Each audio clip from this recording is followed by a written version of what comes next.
Hey everyone, it's Kaiser Soze of the Giggle Pigs, and I've got a couple of attacks here which could be good for learning purposes. So I figured I would post a quick video just on what happened and how the attack was deployed in order to teach other people in case they want to see what the attack is all about and how it works.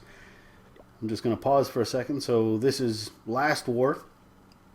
Our number 9 versus the opposing number 9. It is a 68,000 weight defensive base. So if you're wondering what the weight is, up in the top left corner where it says available loot, 68,000, and that's gold and elixir. The 68,000 basically tells you what the defensive weight of the base is. Now there's also offensive weight. Offensive weight is not counted in that total. The offensive and defensive weight it gives you your overall base weight. Add it all together with everybody else in the clan who's at war. They're trying to find a match based on town hall levels. Lopsidedness, meaning what we would call engineered, is the offense in line with the defense, etc., to be able to match the war. So 70,000 is a max Town Hall 9, so 68,000 is really close to being max. And if we take a look, we can see that the heroes are not maxed and the walls aren't maxed. Everything else, though, for all intents and purposes, is maxed out, so it's a tough base. So Char is going to be hitting it with a HGHB. So I'll just pause there. You can see the giants are in. Down at the bottom, he's got 5 archers. The purpose of the archers, if we look up into the corners here, we can see that builders' huts are in 3 of the 4 corners, so taking some archers to be able to take them out is going to clean things up nicely. He's got HGHB, so it's giants going down. The H is for healers, the first H on giants, that's HG. Then HB is hogs and bowlers. So he's got bowlers in the clan castle, and basically what you're going to do is pop the giants in, put healers on them. It's going to keep those giants up, and then you're going to put in ranged troops like bowlers behind them. The biggest thing though about bowlers is that they target things up to 9 tiles away, so you want to make sure a nice wide funnel is created. You want the bowlers to follow the giants, so because he's got the giants going in here between the Wiz Tower and the storage for Dark Elixir, basically what that means is you do not want to take away these 2 buildings. You want to leave those 2 buildings to attract the bowlers when you drop them behind where the giants are now into the core. When do you want to drop the bowlers? You don't want to drop the bowlers generally until the wall is smashed by the giants. That's the good thing about taking giants. A full CC filled with giants can smash through a wall in a relatively reasonable amount of time.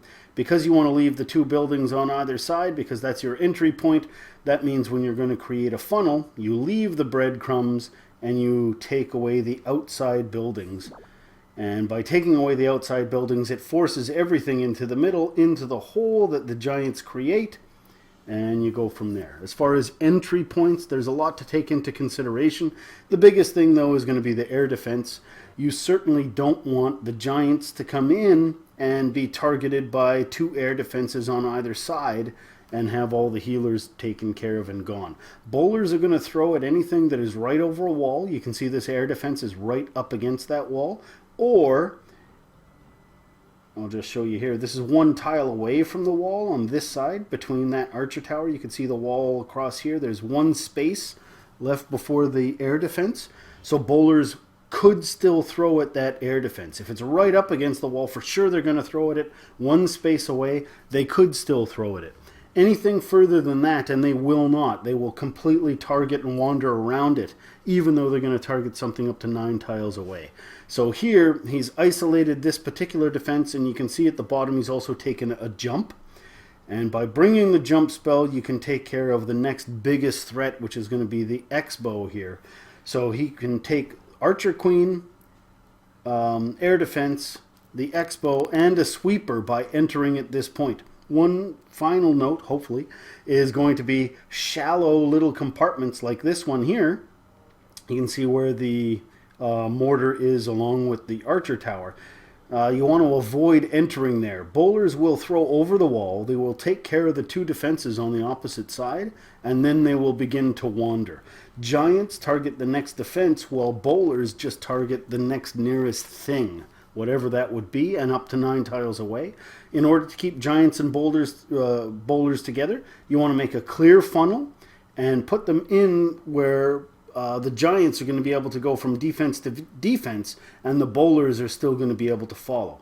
So he's got a jump spell to continue on that push, and then he's got 2 heal spells left over for the hogs. So let's watch the attack and see what happens. So you can see the best thing about... pause right there. The best thing about the giants is the refresh rate. So putting healers on different troops, they get refreshed at different rates. The refresh rate of giants, meaning how fast they get healed, is really fast. So giants, they can stay up under a lot of defenses and a lot of pressure as long as you have enough healers on them. And you can see no wizards have been put down on these 2 buildings. The wizards have already taken care of the trash to the right of it, and they're working on the big storages here. These buildings, though, have been left because they want to go down last to give the bowlers, when they're dropped, something to feed on. So the king goes down, the queen as well. You can see they keep on targeting. The wizard now takes care of that inside building. We'll pause. There's the bowlers. The wall is open. There's nothing left to distract the bowlers that have gone down. So it's going to be targeting that storage. This cannon could be a bit of a problem, but you can see that 2 wizards roll up to it to be able to clean it and take care of it pretty quick. All the bowlers go in. As soon as the clan castle is popped, you want to have at least 1 poison, sometimes 2, depends on if it's a fresh hit and what's inside that clan castle. You want to have a poison going down along with a rage. And the rage here should not only catch the wizards plus your queen, which is what's inside to kill the clan castle, but you also want to rage those healers as well. Healers under rage will really keep troops up through a lot of problems. The jump spell goes down to make sure that the troops rotate after killing the enemy archer queen to that X-bow up in the corner. And you can see, because those healers are still up, there's a lot of damage being done. Now, this is the next important thing, which is the hog deployment. You can see now the devastation all along that side. Because there is a lot of defenses down, you want to make sure that you're putting in your hogs in a place that is going to target the next available defense. You don't want to put the hogs on the backside over by these defenses, because what will happen is some will travel to these defenses and then others will travel to these defenses. You want to always keep your hogs together in a group, because it makes it easier to heal them and easier to follow the rotation. And at the same time, a large group of hogs is going to be able to work through an area quickly. 2 or 3 hogs, although it's effective in some surgical methods of deployment, putting them down as a group in this particular case will allow them simply to rotate through the base in a semicircle that kind of makes sense, and you can follow them with the heals. And you can see that here, where there's like a big bite out of the base where all this destruction is. It's easy to see that the hogs are going to follow on the outside path. So the hogs go in. They're targeting for sure that preliminary defense, which is that cannon, forcing them around. He's got 2 spells. The other thing is you don't want to wait too long for the spells. It's better to heal all of the hogs and keep them all up than it is to wait until the perfect moment to be able to drop the heals. The only exception to that is if you have a scout and you know for sure where the double giant bombs are, or something that's going to wreck the hogs, then by all means wait and only heal at the right times. So the second heal is down. You had the interior core troops tanking for the hogs, and then you had the hogs tanking for those internal core troops as well. He's got enough hogs up. I'm going to pause once again. You know now that the hogs are going to end this defense and then start hitting the storages or other buildings on this side. Because of that, he's deployed some cleanup troops, these archers, over on the opposite side in the hopes that they'll meet up in the middle.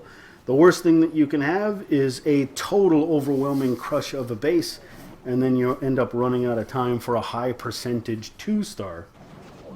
So by putting the cleanup troops on the opposite side of the base, You can see now that the hogs are going to work backwards.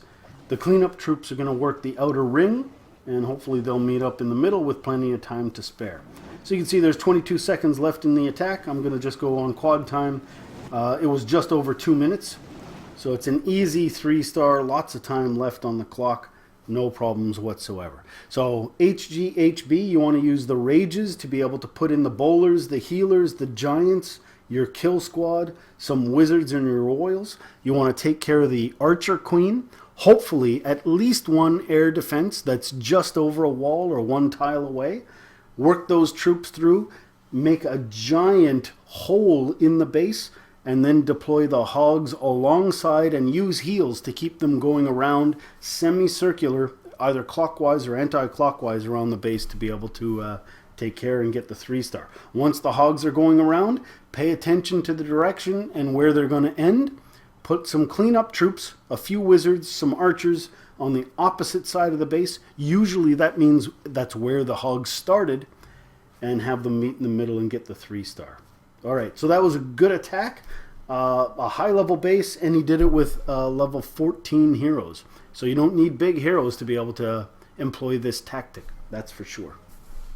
All right, Kaiser Soze, Giggle Pigs, and more to follow.